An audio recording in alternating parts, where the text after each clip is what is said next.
on site here today, South Kilkenny. Busy spot here, somewhere I come every year to do a bit of work, and it's always good to come back and see. I'm coming here the last, Jesus, as long as I'm at this I'm coming here, but a good buddy of mine here. But it's great to come back and see the older stuff you've done, and it's still in great shape. Lighting kit fitted, time for the next job. We're going to get the two-way radio, the FM radio. So appraisal is the next step here. So aerial is going out there on that. You can try other ways, but trust me on this, this is the best place for two-way antenna radio position. It's going to be going here. Looking at that, I'm going to have to rectify this bit of whatever you want to call it, and for me, antenna runs in here and out here. We'll use a surround to fit in the radio, and then power for me comes from here. This is a jack plug. It's like a beacon type plug, but it's not a common plug people use, so it's a very good spot to use it. Up there, over the headline, and out here. Power, aerial, FM radio, something like this, I suppose. Out with the old, in with the new. Just that out. These radios, sometimes to get out the old one, you obviously need a set of keys. Luckily I have such a thing. The actual thing can vary that you need. Sometimes you can be lucky. What's that saying? Would you rather be lucky or rich? I could be wrong on that, don't quote me. So radios, generally speaking, are standardized. So let's give him the heave-ho. A screwdriver. Likewise the cages sometimes are standard, but let's not concern ourselves with that. We're selling time here, ultimately. So we need to be happy with our ways. So that's the radio out, basically. It may be used again. That's what came with the Pioneer by the looks of it. This is your standard connectors. One is for speakers and one is for power, and then you have your aerial. So I'm not going to refit that there now. I'm going to fit my two-way and put that in last, because it leaves me with lots of room to work with, and also allows me to fix this. So step one done. So aerial, as you can see, try not to get myself in the mirror. Down behind the arm for this brain of the aerial, mirror bracket slightly kicked back. That's what we're aiming for here. Cable's going to run in there. Aerial position there, as you can see, tip back, nice and tidy, safe. Down, drip loop in and around. Now, I couldn't tell you how many people say to me, "Oh, that'll get broken." Look at it. If you're breaking that, bearing in mind that that springs down, you're going to have broken this, this and this. So don't be worrying about your aerial. Aerial goes in there, fed through there. Take a small piece out of that. Don't rush your aerial, because your aerial is the life of this. So in you go, nice and tidy there. Plenty of room there for slack, conduited there, nice and safe. So regarding the power, I'm obviously going in from the back here. So little plug there, bolt there, plug there. Ideally use something like this to take out them plugs. They do like to break. So once you do that, you get free there. Now, as a matter of interest, can anyone tell me, is that supposed to be a picture of a phone there, or am I totally misjudging that? That little clip answers on a postcard. So as you can see, that falls straight down there, nice and clean. And keep it clean, don't go pulling anything there, you know, everything will go back. So that one is this one. So you have two options here. You can either just do your delete on it, because it won't be used anyways, and pull the plug on it, or you can tap into it and leave the plug still active. So it's entirely up to yourself. I'm going to leave the plug active. The danger of leaving the plug active is that someone could plug something stupid in and blow the fuse. That's a fuse connection, obviously. I'm going to be putting a fuse here because that's just the way.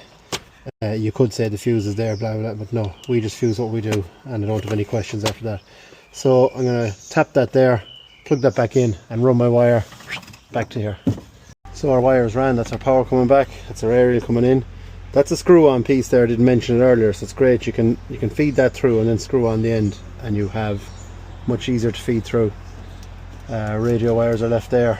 That's just for something else. Don't know what that is. I'm going to have to get 2 screws to screw that there, and yeah, there's our power. I left a little bit too much wire, but as a good man who used to work with plaster and said when he was mixing stuff, better to be looking at it than looking for it. So that's the first part of that. Now these are the tab connectors, they're called. These are not Scotch locks, okay, so don't let anyone be telling me this or that about them. These are serious job. See what they do, that bites the wire and that retains it, and you'll see now in a second what you can do then after that. So they come in different sizes, obviously. I've been using these years. These do not give trouble. They can take a good current as well. These radios draw 10 amp at broadcast, so that's what we're doing. So there's me, a bad advertisement. That's what happens here trying to film stuff and do work. Now it's locked there, it's locked there, and this is how they work. So just to note as well, I always tape the mechanical connections just in case of failure. The slot on there, see there, slot, and there, slot. Make sure they do slot and not go down the side of it. But when they're on, they're on. Okay, so that's going back in there. That's going there. So just a bit more routing up in this radio here now before I pop it in. So as you can see, that's the plate, and that plate is ready. That's ready. Right, so I use the SWR meter for my initial testing, which is this. But this retro looking dude is a true line. What this does, we press our power, it tells me that it's putting out 25 watts plus, which is excellent. But the figure we're looking for is the return, and it's returning 1, which is perfect. So we're quite happy with that. Okay, so we're happy with our fitment there. Left lots of room inside, and I've secured these as well. So that's the way those plates work. There's an insert and there's a piece that goes in the radio, and when it's in and tight, what you'll find is that it solidifies it all up. I'm not saying use a driver to drive these screws.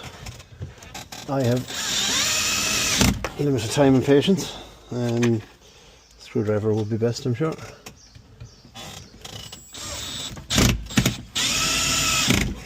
The main thing is don't overdo them. So that's him there.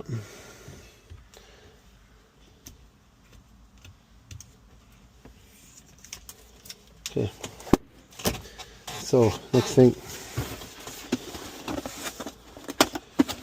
I only recommend JVC and blow punt radios because we deal with lights and two-way radios. We see this a lot.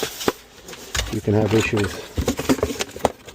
Stuff just isn't in the other ones. The JVC ones retain their memory as standard, which is a big thing, and the quality is just in them. But this one is a Bluetooth version, and it's not because I have Bluetooth for the phone. It's Bluetooth for music if you want it. It does have a phone kit, so that's up to you. It'll have, might even have an external speaker mic there. Let's check that now.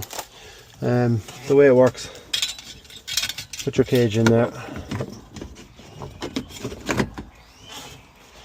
bend your fins back to retain it, same as the other cage we just used.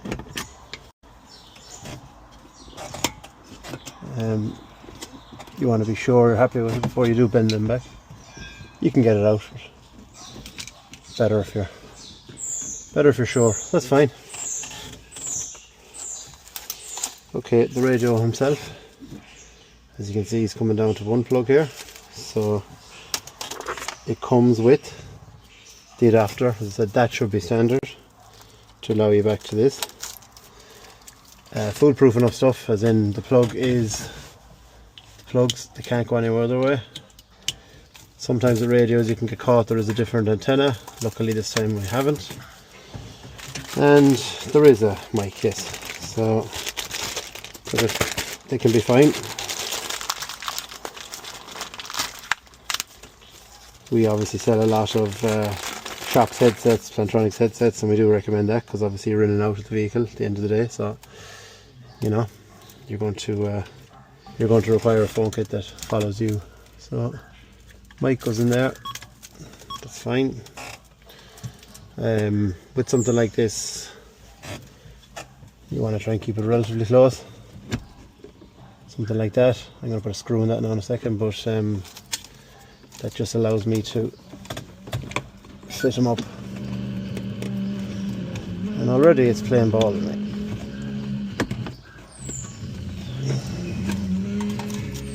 So we know where we need to go on that.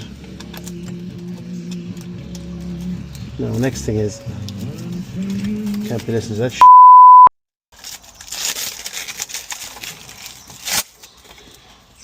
source,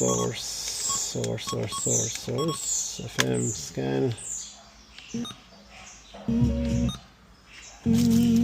Get a Lyric FM? Don't think so. 43 stores nationwide. Okay, back to the FM. Now, let's get this installed. I'm sure it's different in all parts of the country, but I know for me, the radio stations have certain things going certain places. Today FM number 4, Midwest number 3, 2FM number 2, RT radio number 1. I don't know why, but it always seemed to be the way. Finishing touches, these two sets of bulbs. Now they can be a little bit finicky on what type of bulb you use. It's important to use a bulb that's not going to be hitting against the lens. So I could be wasting my time here with footage, but I think I'm right. And these bulbs,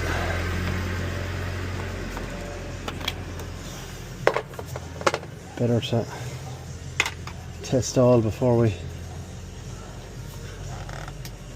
Yes, that really just sets it all off. So all these products you see here, all available. Lycom.ie, lycom.co.uk. Link will be in the YouTube video there. It's not fully in, but I cleaned that all up now. So yeah. So there you go. T7.200. Headlight bulbs, work lights in the front. Work lights, top and bottom, spot and flood combo. You have your park lights fitted there. You have your door lights, exterior fitted LED. Work lights in the back, top and bottom, flood and spot. Number plate lights also done. On the interior, as I said, bulbs are done, interior LED, exterior LED. FM radio fitted, Bluetooth, short body, two-way radio kit, Tait, analog VHF, high powered licensed radio. Antenna fitted there also. So all of these products are available through our website. Fitting is something we do for two-way radios, and maybe for full tractors like this, coupled with a bit more work, but generally speaking, no. So get in touch, check the websites out, WhatsApp, email, you name it, we'll talk to you. It's like you need, it's like come baby.